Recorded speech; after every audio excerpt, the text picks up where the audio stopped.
Good morning everyone, welcome to my YouTube channel English by Anupam Sharma. तो आज हम बात करेंगे रिलेशन के बारे में। जैसा कि सब लोग इस कोई ना कोई किसी न किसी प्रकार से रिलेटेड है, इसी प्रकार जो हम पार्ट्स ऑफ स्पीच में पढ़ रहे थे प्रोनाउंस के बारे में, तो उसी प्रोनाउन का एक काइंड से रिलेटिव प्रोनाउन, तो कौन सा नाउन किस प्रकार से किससे रिलेटेड है, किस प्रकार से उससे वो संबंध रखता है, इसी के बारे में हम पढ़ेंगे। रिलेटिव प्रोनाउन के अंतर्गत कौन कौन से रिलेटिव प्रोनाउंस होते हैं, किसके आधार पर कौन से केस का रिलेटिव प्रोनाउन लगाया जाएगा, क्या रिलेटिव प्रोनाउन लगेगा, इसके बारे में आज हम पढ़ेंगे। तो ये इंपॉर्टेंट काफी है क्योंकि इससे रिलेटेड हमारे एरर्स आने की पॉसिबिलिटीज होती है कि किस कंडीशन में कौन सा रिलेटिव प्रोनाउन लगाया जाए। तो आप इसको ध्यान से समझिएगा, अच्छे से, बिल्कुल बहुत ही अच्छे से ध्यान दीजिएगा ताकि कहीं पर जरा से मिस्टेक ना हो, क्योंकि अर्थ तो एक तरह से ही निकलता है, लेकिन वहां पर जो हमारा रिलेटिव प्रोनाउन लगाया जाता है वो हो सकता है आपका अर्थ तो सही दे रहा है, लेकिन जो नाउन लिखा गया है या जिस नाउन के साथ वो रिलेशन दर्शा रहा है उसके साथ हुए वो सही तरीके से यूज ना किया गया हो। तो इसके बारे में आज हम जानेंगे रिलेटिव प्रोनाउन क्या होते हैं, कैसे किस तरह से कार्य करते हैं, किसके साथ किस तरह का रिलेशन है, तो रिलेटिव प्रोनाउन किस केस में यूज किया जाएगा, इसके बारे में हम आज पढ़ेंगे। तो चलिए स्टार्ट करते हैं। और इससे पहले हम आगे बढ़े, फटाफट चैनल को सब्सक्राइब कर लीजिए जिसने अभी तक सब्सक्राइब ना किया हो, और शेयर भी करते चलें ताकि आपकी तरह अन्य लोग भी जुड़ सकें। तो बहुत ध्यान से हम लोग पढ़ेंगे और बिल्कुल आप लोग अंत तक वीडियो को देखेंगे, बीच छोड़ करके मत जाइएगा। देखिए चलिए स्टार्ट करते हैं। तो रिलेटिव प्रोनाउन होता क्या? रिलेटिव प्रोनाउन का मतलब है कि जो किसी नाउन के साथ में एक रिलेशन दर्शाता है वही कहलाता है रिलेटिव प्रोनाउन। ये एक तरीके से सेंटेंस में कंजक्शन का भी कार्य करता है, जोड़ता है दो क्लाजेस को। तो अब देखिए एक वर्ड आ गया क्लाज। तो क्लाज क्या होता है? क्लाज एक सेंटेंस का ही एक पार्ट होता है, एक प्रकार से सेंटेंस का ही हिस्सा होता है, उपवाक्य। उसमें भी अपना खुद का सब्जेक्ट और वर्ब होता है। तो ये रिलेटिव प्रोनाउन ही कभी कभी उस क्लाज के लिए सब्जेक्ट का कार्य करते हैं और कभी कभी ये रिलेटिव प्रोनाउन उस क्लाज के लिए ऑब्जेक्ट का भी कार्य करते हैं। दैट्स मीन सब्जेक्ट के लिए भी यूज किए जाते हैं और ऑब्जेक्ट के लिए भी यूज किए जाते हैं। अब देखिए रिलेटिव प्रोनाउन होते क्या है। अब हम आपको दो एग्जांपल लिख रहे हैं कि सब्जेक्ट के तौर पर कैसे यूज होते हैं और ऑब्जेक्ट के तौर पर कैसे यूज किए जाते हैं। देखिए जैसे एक एग्जांपल लिख दिया, the boy who came here was a doctor. अब यहां द बॉय लड़का, हु केम हियर जो यहां आया था, वाज डॉक्टर एक डॉक्टर था। लड़का जो यहां आया था एक डॉक्टर था। अब देखो डॉक्टर कौन था? लड़का। लड़का जो यहां आया था, ये हु किसके साथ रिलेशन दर्शा रहा है, किसको इंडिकेट कर रहा है? बॉय को। और बॉय क्या है सेंटेंस में? सब्जेक्ट। तो यहां पर जो रिलेटिव प्रोनाउन हु दिया गया है, ये रिलेटिव प्रोनाउन सेंटेंस में सब्जेक्ट के साथ एक रिलेशन दर्शा रहा है। लड़का जो यहां आया था, और इसके अकॉर्डिंग हमारी वर्ब लगाई गई है वाज। तो देखिए आगे जो सब्जेक्ट है, सब्जेक्ट के आधार पर जो हम कंप्लीट करें तो the boy was a doctor, ये हमारा एक सेंटेंस हुआ, एक क्लाज हुई, और जो यहां आया था ये इसकी एक दूसरी क्लाज हो गई। तो यहां पर जो हु रिलेटिव प्रोनाउन है ये बॉय के साथ रिलेशन दर्शा रहा है और बॉय सेंटेंस का सब्जेक्ट है। यहां पर रिलेटिव प्रोनाउन सब्जेक्ट के साथ रिलेशन दर्शा रहा है। दूसरा एग्जाम्पल लिख दिया जाए। अब देखिए आई, दूसरा हम यहां पर लिख दें, I know the man who teaches you. अब देखिए आई नो मैं जानता हूं, किसको? यहां पर सेंटेंस का सब्जेक्ट आई, ये वर्ब है, मैं उस व्यक्ति को जानता हूं। यहां पर क्या हो गया? ये ऑब्जेक्ट है। अब यहां पर देखो अर्थ क्या निकला, मैं उस व्यक्ति को जानता हूं। किसको जानते हैं आप?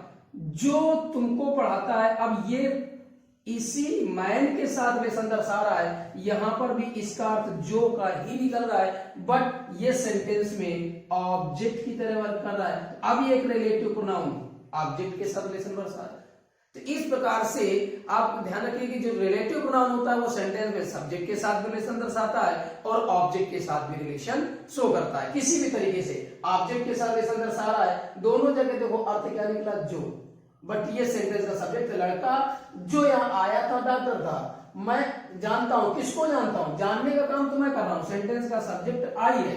मैं उस आदमी को जानता हूं जो तुम्हें पढ़ाता है। तो कौन पढ़ाता है? ये व्यक्ति। पढ़ाता कौन है? ये व्यक्ति। व्यक्ति को हु रिलेशन दर्शा रहा है और ये व्यक्ति सेंटेंस का क्या है? ऑब्जेक्ट। तो हु सब्जेक्ट की तरह कार्य कर रहा है और हु एक ऑब्जेक्ट की तरह भी रिलेशन शो कर रहा है। दोनों के साथ ये रिलेटिव प्रोनाउन हमारा होता है। अब देखिए तो आपको क्लियर हो गया और समझ में आया किस प्रकार से सेंटेंस में सब्जेक्ट की तरह भी कार्य करता है और ऑब्जेक्ट की तरह भी कार्य करता है। लेकिन अब आप ये ध्यान सुनिएगा कि हमारा जो हु होता है ये केस में काम कर रहा है, ये भी याद रखना है। ये सब्जेक्ट की तरह यूज किया जा रहा है कि हमारा ये ऑब्जेक्ट की तरह यूज किया जा रहा है, या कहीं ऐसा तो नहीं है कि रिलेशन शो कर रहा है हु, हुम और हुज। देखिए अगर वो सब्जेक्ट की तरह यूज होगा तो इसका अर्थ दो निकलेगा, जो और जिसने। जो और जिसने का जब सेंस देगा तो ये सेंटेंस में सब्जेक्ट का कार्य करेगा।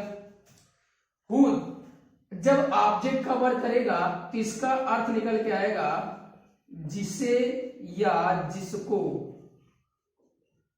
जिसे या जिसको का अर्थ निकल के आएगा। और जब किसी चीज पर रिलेशन शो करेगा, एक पोसेशन शो करेगा, तो जब इसको हम पॉजेसिव केस में लिखते हैं तो इस कंडीशन में इसको लिखा जाता है हुज। तो अब इसका जो अर्थ निकल के आएगा ये एक रिलेशन दर्शाएगा जिसका, जिसकी या जिसके, जो भी जैसा भी आपका नाउन होगा जिसके साथ में। और ये भी याद रखिएगा हुज कभी अकेले नहीं आएगा। अकेले का मतलब है वो एक नाउन अपने साथ जरूर लेता है, ये नाउन इसके साथ आपको जरूर जुड़ा मिलेगा। तो हु एक आपका रिलेटिव प्रोनाउन है, ये सब्जेक्ट की तरह जब वर्क करता है, सब्जेक्ट क्लास के रूप में एक सबऑर्डिनेट क्लास के सब्जेक्ट तरह कार्य करता है, तो उस कंडीशन में इसका अर्थ जो या जिसने निकलेगा। अगर वो ऑब्जेक्ट को इंडिकेट कर रहा है, ऑब्जेक्ट की तरह वर्क कर रहा है, तो वहां जिसे या जिसको का अर्थ निकलेगा। और अगर किसी पर पोसेशन शो कर रहा है, पॉजेसिव केस में यूज किया गया है, जैसे हम लोगों ने प्रोनाउन में पढ़ा था, नॉमिनेटिव केस, ऑब्जेक्टिव केस और पॉजेसिव केस, ऐसे हु का भी आपका अलग अलग केस में यूज किया जाता है हुज। अब देखिए जैसे मैं एग्जांपल बताते हैं, अब आपके साथ में एग्जांपल लिखते हैं, ये आपको क्लियर हो गया कि हु सेंटेंस में सब्जेक्ट की तरह भी कार्य करता है, सब्जेक्ट के साथ रिलेशन दर्शाएगा, हु ऑब्जेक्ट के साथ भी रिलेशन दर्शाएगा। देखो ये रिलेशन दर्शा रहा है, इसका मतलब ये नहीं कि केस बदल गया। यहां पर ये इसके लिए सब्जेक्ट का काम कर रहा था, वर्ब के लिए सब्जेक्ट है, यहां पर भी वर्ब के लिए सब्जेक्ट है। जब ऑब्जेक्ट की तरह कार्य करेगा तो वहां पर जिसको का अर्थ निकलेगा तो हुम लगेगा। पोसेशन शो करेगा तो वहां पर जिसका, जिसकी, जिसके अर्थ निकलेगा तो हुज लगेगा। जैसे एक एग्जांपल हम आपको बता देते हैं, देखिएगा ध्यान से किस प्रकार से ये सेंटेंस में कैसे ये काम करता है। अब जहां पर जैसा इसका अर्थ निकलेगा उसी के आधार पर हमें प्रयोग करना है कि ये ऑब्जेक्ट की तरह कार्य कर रहा है, सब्जेक्ट की तरह कार्य कर रहा है, या हम किसी पर रिलेशन दर्शा रहे हैं, पोसेशन शो कर रहे हैं, जिसके आधार पर कार्य करेगा वही आपको यूज करना है। अब देखिए तीन एग्जांपल लिखते हैं हम अलग अलग तीनों के। पहला लिख दिया जाए एक एग्जांपल, जैसे लिख दिया जाए सेंटेंस में the man who came here is a liar। The man व्यक्ति जो यहां आया था एक वकील है, सब्जेक्टिव केस में यूज किया गया।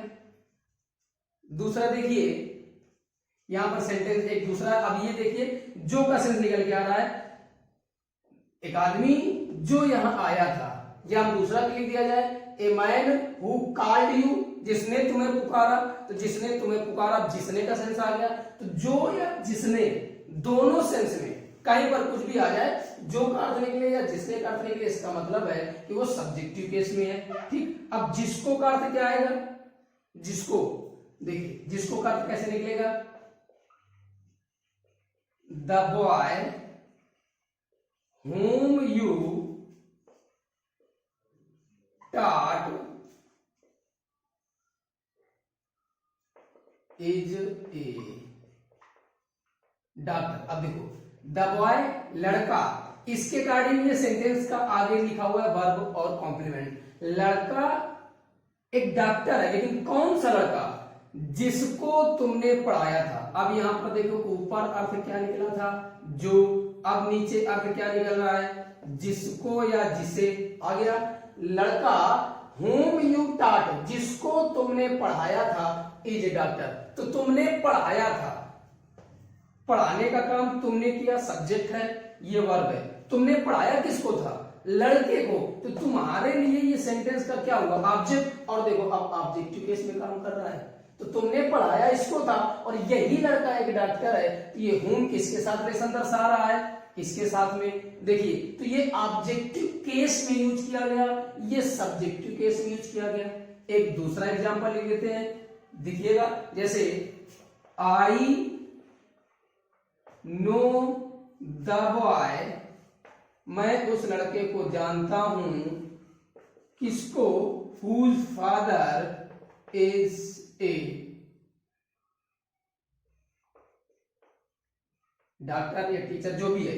अब देखो मैं जानता हूं, किसको जानता हूं, लड़के को, ये है तो ऑब्जेक्ट, रिलेशन दर्शा रहा है ये ऑब्जेक्ट के साथ, रिलेशन दर्शा रहा है ऑब्जेक्ट के साथ, लेकिन ये किस केस में है, मैं किसको जानता हूं, उस लड़के को जिसके पिताजी, हुज यहां पर अर्थ निकल रहा है जिसके पिता। अब देखिए जिसके, जिसका, जिसकी, जिसके निकल के आ गया, तो ये हुज अब हु का पॉजेसिव केस है, हु का ऑब्जेक्टिव केस है, हु स्वयं में सब्जेक्टिव केस है। तो हु एक आपका रिलेटिव प्रोनाउन है जो तीनों केस में प्रयोग होता है। अब आपको ध्यान रखना है कि वहां पर कैसे अर्थ निकल रहा है, वो सब्जेक्टिव केस में आएगा कि ऑब्जेक्टिव केस में आएगा या पॉजेसिव केस में आएगा। तीनों आपके पास एग्जाम्पल है। आदमी जो यहाँ आया था, एक लायर है, तो आदमी देखो इसके लिए अगर बात करें तो इसका हमारा ये सेंटेंस का पूरा सेंटेंस, लड़का यहां पर इसके साथ ये ऑब्जेक्ट रिलेशन कर रहा है, जिसको तुमने पढ़ाया इज ए डॉक्टर, वो एक डॉक्टर है। या मैं जानता हूं, किसको जानता हूं, उस लड़के को, किसको जानता हूं, जिसके पिता एक डॉक्टर है। तो यहां पर देखिए ये क्लास, तो जिसके पिता, इसका इस पर अधिकार होगा, जिसके पिता एक डॉक्टर है, किसके, इस लड़के के पिता, पॉजेसिव केस में। जिसको या जिसे का सेंस निकला, होम लगा दिया। तो ये हमें ध्यान रखना किस जगह पर, किस तरह से, किस केस में प्रयोग किया जा रहा है, उसी के आधार पर हमको यूज करना है। ठीक, तो अर्थ जो या जिसने, जिसे या जिसको, जिसका, जिसकी, जिसके, पॉजेसिव केस, ऑब्जेक्टिव केस और सब्जेक्टिव केस। ठीक, तो जब सब्जेक्टिव केस में होगा तो आपका हु या हुज, जब ऑब्जेक्टिव केस में होगा तो हुम आएगा, याद रखिएगा केस की बात कर रहे हैं। ठीक, और जब पॉजेसिव केस में होगा तो उस कंडीशन में आपका हुज लगेगा। क्लियर, आगे बढ़ते हैं। अब देखिए और भी हमारे पास रिलेटिव प्रोनाउन, और भी रिलेटिव प्रोनाउन, वो कैसे वर्क करते हैं, इसको आप इरेज कर दें, नोट कर लिया, जल्दी से स्क्रीनशॉट ले ले, फिर आगे बढ़ते हैं हम लोग। समझ जाइएगा बस कि किस तरह से, आप देखिएगा कि वहां पर अर्थ क्या निकल रहा है, कैसे, किस केस में हमको रिलेटिव प्रोनाउन का यूज करना है, ये चीजें जानना बहुत जरूरी है। ठीक, आगे देखते हैं। अब हमें और भी ऐसे रिलेटिव प्रोनाउंस हैं, वो भी ध्यान रखना है कि किस प्रकार से हमें कहां पर कौन सा रिलेटिव प्रोनाउन का यूज करना है। ये ध्यान से सुनिएगा आप लोग कि कैसे हमको रिलेटिव प्रोनाउन का यूज किया जाएगा। देखिए और भी केवल हु नहीं, इसके अलावा और भी रिलेटिव प्रोनाउंस हैं, उनका भी हमको यूज करना होता है। अब कौन कौन से हैं देखिए, एक आपका होता है हु, दूसरा होता है आपका विच, और एक रिलेटिव प्रोनाउन होता है आपका दैट, एक आपका सेम भी होता है। ठीक, तो ये भी रिलेटिव प्रोनाउन है। हु हो गया, विच हो गया, दैट हो गया, सेम हो गया। अब देखिए हु का प्रयोग अगर जब किया जाता है तो ये किसके लिए यूज किया जाता है, फॉर पर्सन, व्यक्ति के लिए।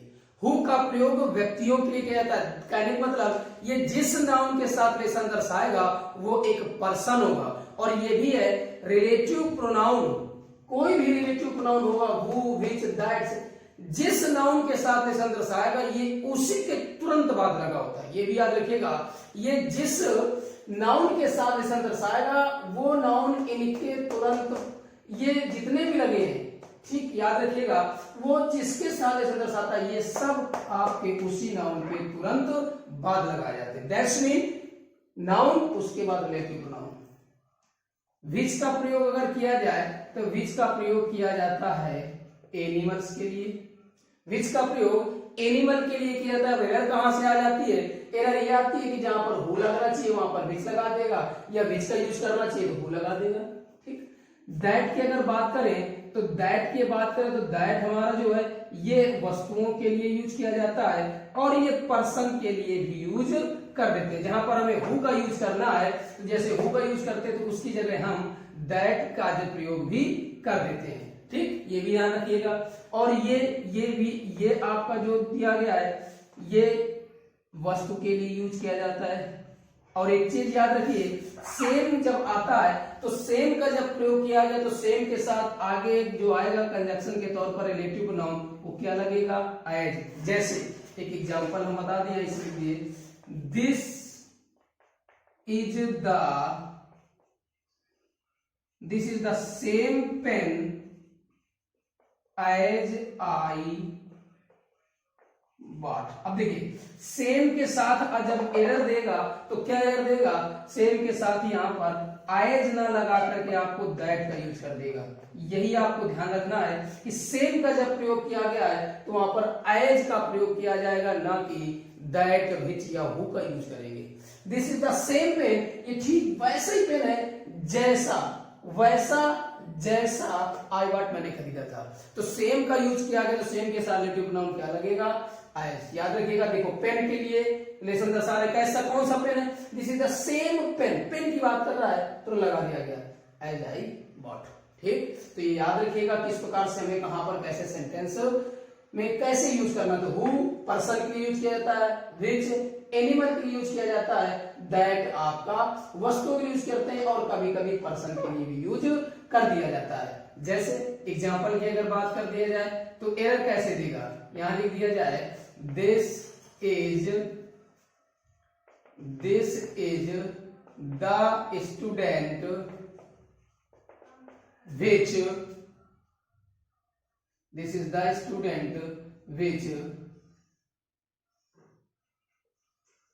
went to the principal. This is the student, the जब लग जाता है तो हम लोग श्योर हो जाते हैं कि नहीं इसी की बात करें, डेफिनेट वहां पर अर्थ निकलता है वही।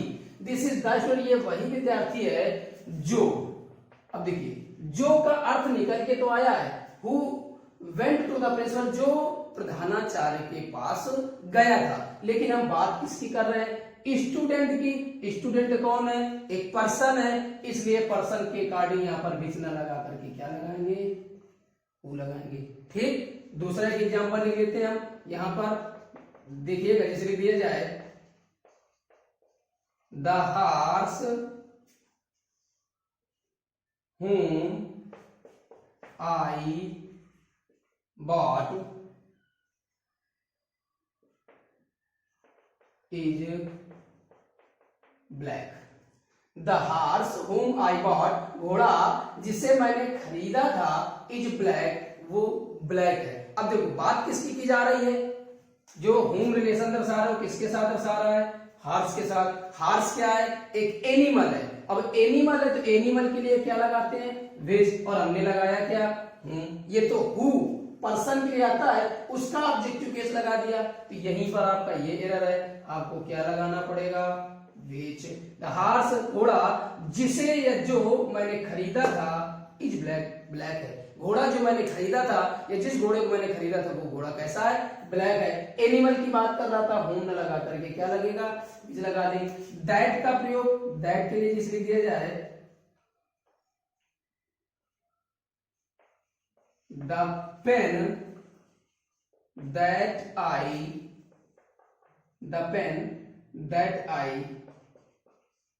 बॉट, पेन जो मैंने खरीदा था, the pen that I bought was stolen, चोरी हो गया। अब देखो यहां पर किसकी बात कर रहा है? पेन। तो पेन एक वस्तु है, इसलिए यहां पर हमने क्या लगा दिया? दैट। एरर देगा तो यहां पर क्या लगा देगा? विच। गलत है। तो याद रखिएगा, हु पर्सन के लिए, आपका विच एनिमल के लिए, और दैट किसके लिए लगाया जाता है? वस्तु के लिए। दैट का प्रयोग कभी कभी पर्सन के लिए भी आता है, जैसे यहां पर हमने ये हु लगाया था तो यहां पर हम दैट का यूज कर सकते हैं। ऐसा नहीं कि गलत हो जाएगा, लगा देते हैं कभी कभी, लेकिन मोस्टली जब क्लियर होता है तो हु का प्रयोग ही अधिक अच्छा माना जाता है, ठीक, दैट का प्रयोग नहीं। तो जानवरों के लिए विच, पर्सन के लिए हु और थिंग्स के लिए दैट लगाते हैं। और याद रखिएगा सेम का प्रयोग किया गया तो आगे सेम के साथ एज आएगा, सेम के साथ कभी दैट या विच का यूज नहीं किया जाएगा। क्लियर? आप इसको समझ लीजिएगा, ध्यान से नोट कर लीजिए। उसके बाद आगे बढ़ते हैं हम, फिर दूसरा देखते हैं। तो चलिए आगे बढ़ते हैं, नोट हो गया। कुछ इंपॉर्टेंट पॉइंट्स हैं और बता देते हैं। जैसे सेंटेंस में जब अगर इनका प्रयोग किया जाता है तो किस प्रकार से हम लोगों को यूज करना है। तो ये देखिएगा ध्यान से कि everyone, everybody, no one, nobody, those, ठीक। अगर इनमें से किसी का प्रयोग किया गया है तो उस कंडीशन में जो रिलेटिव प्रोनाउन लगेगा वो रिलेटिव प्रोनाउन क्या लगाया जाएगा? हु का यूज करेंगे। हु के अतिरिक्त यहाँ पर कभी कभी दैट का भी यूज कर दिया जाता है, लेकिन वहां पर विच या दैट का यूज बहुत नॉर्मल केस में करते हैं। मोस्टली हु का यूज करते हैं और विच का प्रयोग तो कभी नहीं किया जाएगा, हुम का प्रयोग नहीं होगा। Everyone, everybody, no one, nobody या दो, इनमें से किसी का भी यूज किया गया है तो उस कंडीशन में हमें हु रिलेटिव प्रोनाउन का यूज करना है, दैट या विच का यूज नहीं करना है। जैसे एवरीवन, हर व्यक्ति, हु हैज विजिटेड, जो विजिट किया था या जिसने भी विजिट किया था कहां पर? ताजमहल, हर व्यक्ति उसको लाइक करता है। जो जो वहां पर विजिट कर चुका है हर व्यक्ति उसे लाइक करता है। तो एवरीवन, तो देखो मेन पॉइंट हमारा, देखिए सुनिएगा, एवरीवन लाइक्स इट, ये हमारा मेन प्रिंसिपल क्लॉज है। और जो ये लिखा हुआ है ये हमारी सबऑर्डिनेट क्लॉज है। तो ध्यान दीजिएगा कि प्रिंसिपल क्लॉज का सब्जेक्ट कहां पर है और वर्ब कहां पर है, कितनी क्लॉज कौन सी है। तो एवरीवन लाइक्स इट, हर व्यक्ति से पसंद करता है, लेकिन हर व्यक्ति तो कौन से हर व्यक्ति? वही है who has visited the Taj Mahal, जो जो ताजमहल विजिट किया है, जो जो ताजमहल देखने गया है, जिसने भी ताजमहल देखा है, हर व्यक्ति उसे पसंद करता है, तो हु लगाया गया। नोबडी, अब देखो नोबडी के साथ में ये दिया गया है, प्रिंसिपल क्लॉज है, उसका सब्जेक्ट और ये वर्ब दी गई है। कोई भी कभी नहीं भूलेगा, नोबडी विल नेवर फॉरगेट, कभी नहीं, कोई भूलेगा ही नहीं। क्या नहीं भूलेगा?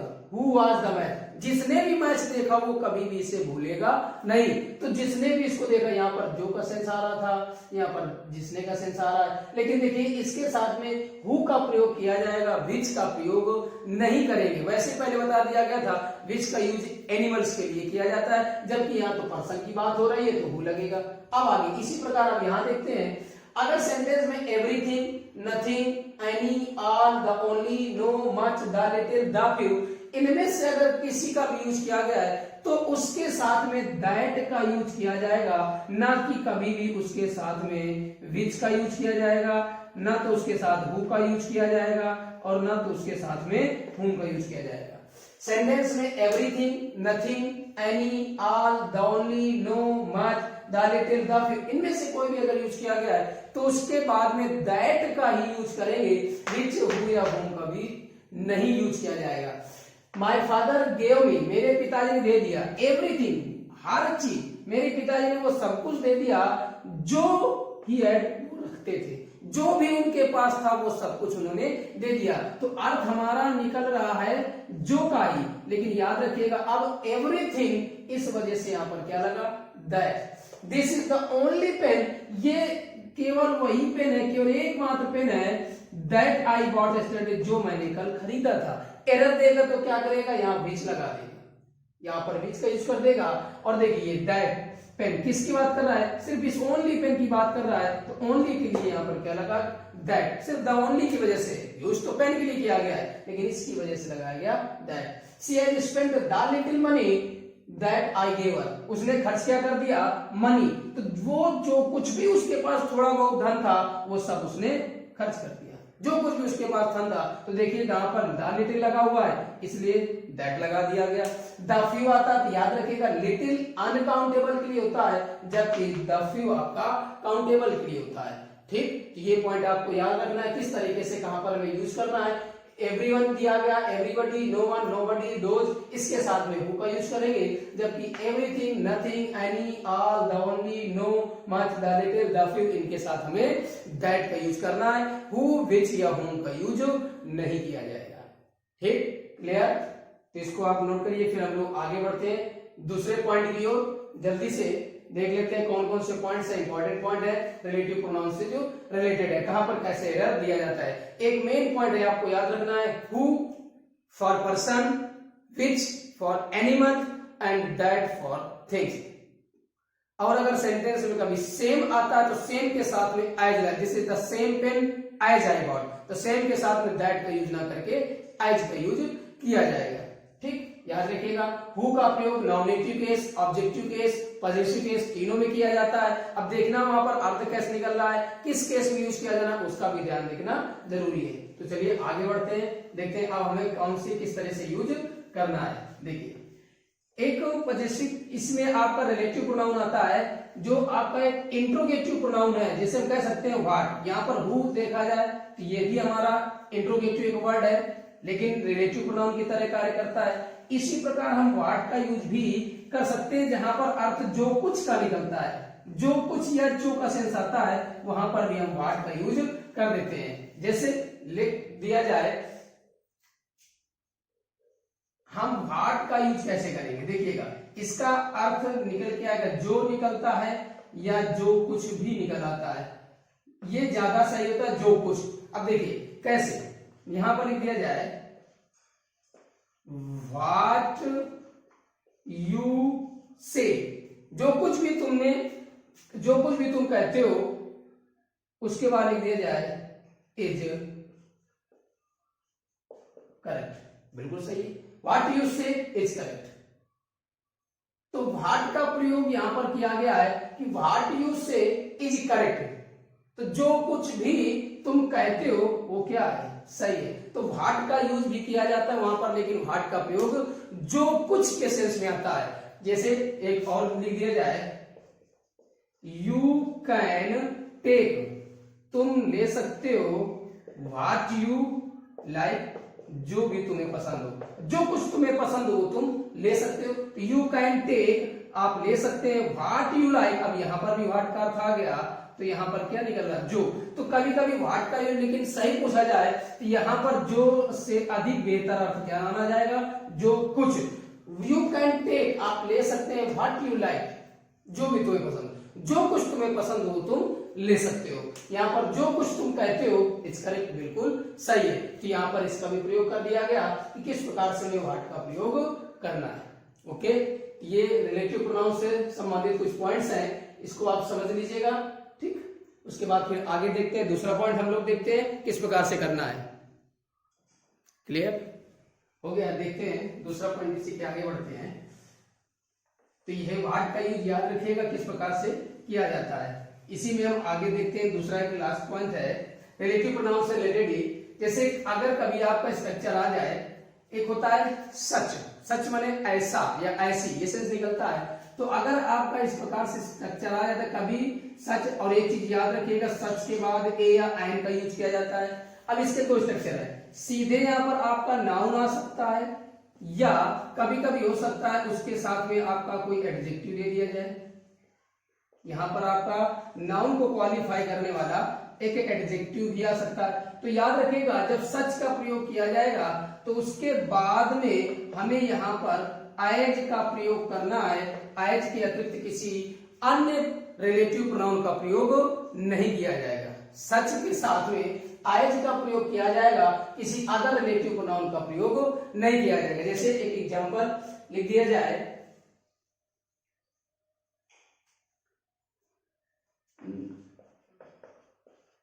she is not such a beautiful girl as she expected। अब देखिए यहां पर एरर देगा तो कैसे देगा, बात हम पर्सन की कर रहे हैं तो बात जब पर्सन की जाए तो यहां पर आपका जो एज लगा है इसकी जगह पर दैट लगा सकता है, विच लगा सकता है, हु लगा सकता है। तो हमें याद रखना she is not such a beautiful girl, वो एक इतनी सुंदर लड़की नहीं है जैसा कि वह एक्सपेक्ट करती थी। जितना कि वो एक्सपेक्ट करती थी उस हिसाब से ऐसे उसकी ब्यूटी है नहीं। तो जो सच ए एंड के साथ तुरंत भी नाउन आ सकता है और उसके बाद एक एडजेक्टिव भी आ सकता है। जैसे एक एग्जांपल और लिख दिया जाए, I will